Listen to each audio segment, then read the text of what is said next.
Good morning friends, मैं रश्मि स्वागत करती हूँ आपका अपने चैनल लेट्स लर्न मैथ्स में। तो आज हम देखेंगे पीजीटी हिस्ट्री का डीएसएसबी का पेपर। तो आप जानते हैं कि पीजीटी हिस्ट्री के सब्जेक्ट रिलेटेड जो क्वेश्चन हैं वो 180 आते हैं। तो उन्हीं 180 क्वेश्चंस को हम पढ़ने का प्रयास करेंगे। इस वीडियो का प्रमुख लक्ष्य आप तक प्रश्न उत्तर को पहुँचाना है और आपको जो पेपर का पैटर्न होता है उससे अवगत कराना है। तो चलिए अपना पहला क्वेश्चन मैं स्टार्ट करती हूँ पढ़ना।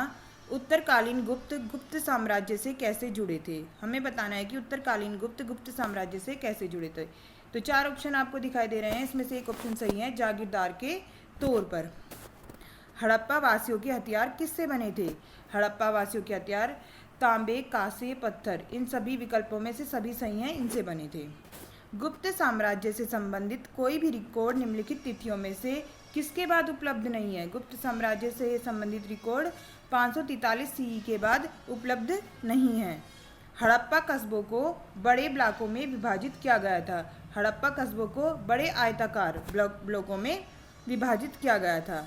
निम्नलिखित में से कौन सा विकल्प 2 महत्वपूर्ण फसलों को दर्शाता है। हड़प्पा फसलों को दर्शाता है, गेहूं और जौ। अधिकांश हड़प्पा मोहरों पर किस जानवर को उत्कीर्ण किया गया था। तो ये किया गया था बिना कुबड़ के बैल या यूनिकॉर्न। अंग और मगध जनपदों के निवासियों का तिरस्कार किया जाता था क्योंकि उन्होंने कुछ ऐसी वस्तुओं का व्यापार किया था जो ब्राह्मणिक कानून बनाने वालों द्वारा समर्थित नहीं थे। हड़प्पा काल में तांबा कहाँ से प्राप्त किया जाता था। खेतड़ी की खानों से। मौर्य अधिकारी दंडपाल वास्तव में होता था प्रमुख सेना नायक। राजस्व संग्रहण के प्रभारी एक केंद्रीय सरकार के मौर्य अधिकारी को क्या कहा जाता था। इसको कहा जाता था समाहर्ता। गंगा सभ्यता का पहला महानगर शहर कौन सा था। तो ये था राजगृह। हड़प्पा वासियों द्वारा निर्यात की जाने वाली सबसे महत्वपूर्ण वस्तु कौन सी थी। ये थी धातुएं और कीमती पत्थर। संदर्भित किए गए 16 महाजनपदों में से कितने गंगा घाटी में स्थित थे। तो 10। लोथल और चनुंद्रो में सबसे अधिक महत्वपूर्ण उद्योग था मोती बनाना। प्राचीन भारत में सबसे बड़ा शहरी केंद्र निम्न में से कौन सा शहर था। पाटलिपुत्र। किस समूह में सबसे पहले समुद्रगुप्त की साम्राज्यवादी नीतियों का सामना किया था। नागा। सिंधु व्यापार केंद्रों और मेसोपोटामिया के बीच व्यापार के लिए प्रवेश बंदरगाह कौन सी थी। ये थी बहरीन। मौर्य कालक्रम की तिथि किसके आसपास बताई जाती है। बुद्ध की मृत्यु के आसपास। प्राचीन भारत में राज्य व्यापार को बढ़ावा किसके माध्यम से देता था। भारत जो है राज्य व्यापार को बढ़ावा किसके माध्यम से देता था। सड़कों की रखरखाव, व्यापारिक मार्गों पर सुरक्षा सुनिश्चित करना और बाजार वाले कस्बों की स्थापना, इन सभी के माध्यम से। हड़प्पा के निवासियों द्वारा शहरी स्थलों को छोड़ने का प्रमुख कारण निम्नलिखित में से कौन सा था। तो ये था जलीय चक्र में परिवर्तन। अभी ये आपके क्वेश्चन जो है प्राचीन भारत से चल रहे हैं। 20 क्वेश्चन हम जो है कर चुके हैं। अब आगे देखते हैं अपना 21वां क्वेश्चन। ये क्वेश्चन आपको 20-20 के सेट में प्राप्त होते हैं। तो ये फिर से फर्स्ट लिखा गया है। तो 20 हम कर चुके हैं। किस प्राचीन संप्रदाय ने महिलाओं को एक महत्वपूर्ण स्थान दिया और महिला तपस्वी की नियुक्ति के आदेश स्थापित किए थे। तांत्रिक। व्यापार और शिल्प समाज का सामाजिक आर्थिक महत्व उनके डैश में था। व्यापार के रखरखाव और प्रत्येक वर्ण के व्यावसायिक एकाधिकार। तैमूर के मनोनीत व्यक्ति खिज़्र खान द्वारा स्थापित राजवंश को सैयद वंश के रूप में जाना जाता है क्योंकि खिज़्र खान पैगंबर के वंशज थे। जेसुइट पादरी निम्न में से जिन्होंने अकबर के साथ चर्चा की उनके बारे में लिखा था वे कौन थे। एंटनी मोनसराटे। सूफीवाद के बारे में निम्नलिखित में से कौन सा कथन सही है। सूफीवाद ने पंथ और धर्मों के बीच कोई भेदभाव नहीं किया था। दिल्ली सल्तनत में कौन से सुल्तान का क्षेत्र सबसे अधिक विस्तृत था? मोहम्मद बिन तुगलक। भक्ति आंदोलन का नेतृत्व किन नेताओं ने किया था? रामानुज और कबीर ने।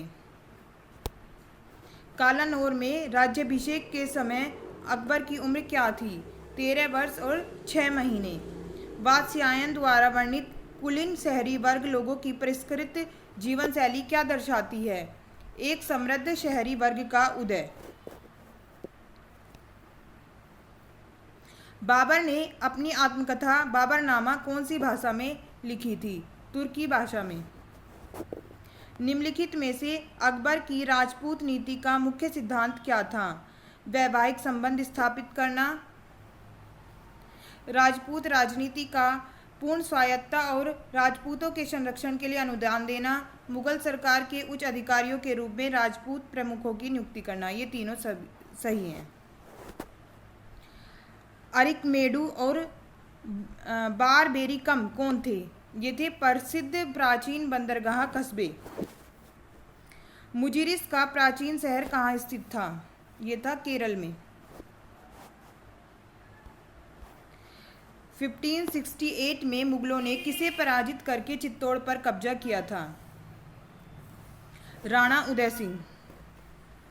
मुगल शासन की एक महत्वपूर्ण भाषा कौन सी नहीं थी? अरबी।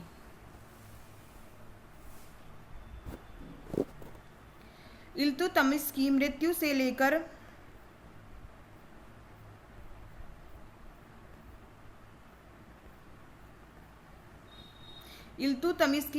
लेकर बलबन के राज्याभिषेक तक वास्तविक रूप से शक्ति को किसके द्वारा नियंत्रित किया गया था? अभिजात्य वर्ग के द्वारा। दिल्ली को पुनः प्राप्त करने और दूसरी बार राज्याभिषेक होने के बाद हुमायूं केवल डैश तक शासन कर सका था? केवल 6 महीने तक। लोदी के बारे में निम्नलिखित में से कौन सा कथन सत्य नहीं है? लोदी के बारे में निम्नलिखित में से कौन सा कथन सत्य है? वह शुद्ध अफगान मूल के थे। दिल्ली सल्तनत का पहला संप्रभु शासक कौन था? इल्तुतमिश। दीनार क्या था? दीनार एक सोने का सिक्का था। गुड मॉर्निंग फ्रेंड्स, मैं रश्मि आपका स्वागत करती हूँ। इससे पहले हम अपनी पहली वीडियो में पीजीटी हिस्ट्री के 40 क्वेश्चन देख चुके थे। अब हम 41 क्वेश्चन पर चलते हैं। टोटल आप जानते हैं कि 180 क्वेश्चन आते हैं। तो चलते हैं अपने 41 क्वेश्चन पर। तो क्या कहता है 41 क्वेश्चन? जहांगीर के शासनकाल में आने वाला विदेशी यात्री कौन था? विलियम फिंच और फ्रांसिस्को पेसर्ट। आगे चलते हैं। केप ऑफ गुड होप द्वारा भारत पहुंचने के लिए रास्ते की खोज किसने की थी? बार्टिलियो डियास ने। बुलंद दरवाजे का निर्माण अकबर द्वारा फतेहपुर सीकरी में किस लिए किया गया था? गुजरात पर अपनी जीत का स्मरणोत्सव मनाने के लिए। दिल्ली की कुव्वत उल इस्लाम मस्जिद के भीतर बनी विशाल कुतुब मीनार में मुकन्नास कार्बल पर बालकनियों के साथ डैश लंबे और पतले शाफ्ट हैं। कितने शाफ्ट हैं ये 5 शाफ्ट हैं। यूरोपीय देश जिसने पहली बार भारत के समुद्री मार्ग की खोज की थी? अबीज राजवंश के शासन में पुर्तगाल। दिल्ली सल्तनत के तहत दिल्ली में निर्मित खाने जहां तेलंगानी के मकबरे में साहित्यिक शैली संबंधी अनूठापन क्या मिला है? अष्टकोणीय आकार। डैश से भक्ति या धार्मिक आंदोलनों में कई रहस्यमय और प्रतिवादी सिद्धांतों का पुनः संयोजित किया गया है। 14वीं शताब्दी। बंगाल में पहला पुर्तगाली उपनिवेश था? हुगली। निम्नलिखित भक्ति प्रचारकों का सही कालानुक्रमिक क्रम कौन सा है? कबीर, नानक, चैतन्य। किसने पहली बार तोता मैना का अनुवाद फारसी में किया था? जिया नक्शबी। सल्तनत के अधिकार क्षेत्र में शिलालेख उत्कीर्ण के लिए किसका इस्तेमाल किया जाता था? तांबे की प्लेट और पत्थर का। पुर्तगाली सबसे पहले भारत में कहाँ पहुँचे थे? पुर्तगाली सबसे पहले भारत में कप्पाड़ में पहुँचे थे। चिश्तिया का सूफी संप्रदाय डैश भारत में सक्रिय था? उत्तरी भारत में सक्रिय था। सुहरावर्दी की मध्ययुगीन सूफी संप्रदाय डैश में सक्रिय थे और फिरोदी डैश में सक्रिय थे? सिंध और बिहार। अकबर के समय में सबसे बड़ा पुल डैश में बनवाया गया था? दिल्ली में बनवाया गया था, बारापुला। यूरोपीय खोजों को प्रेरित करने वाले 3 जी क्या हैं? भगवान, सोना और प्रतिष्ठा, गोल्ड और ग्लोरी। अकबर ने मनसबदारी व्यवस्था क्यों लागू की थी? श्रेष्ठता और सेना को व्यवस्थित करने के लिए। पहली बार मुगल साम्राज्य को प्रांतों में किसने विभाजित किया था? अकबर ने। मालाबार तट तक पहुंचने के लिए वास्को दी गामा को डैश से मदद मिली थी? इब्न मजीद से। शिया सूफी शिक्षाएं डैश शताब्दी से उत्तर और मध्य भारत में होती हुई सिंध और पंजाब तक फैल गई थी 11वीं शताब्दी में। डच ने स्वयं को बंगाल में कहाँ स्थापित किया था? चिनसुरहा में। द इंडियन मुसलमान पुस्तक किसने लिखी थी? W. हंटर। किस इतिहासकार ने दावा किया कि 1757 ने भारतीय अर्थव्यवस्था को प्रभावित नहीं किया और 19वीं शताब्दी तक यह तेजी जारी रही थी? C.A. बेली। कपास से धागे का उत्पादन करने वाला पहला यूरोपीय भाप संचालित कारखाना कहाँ पर स्थापित किया गया था?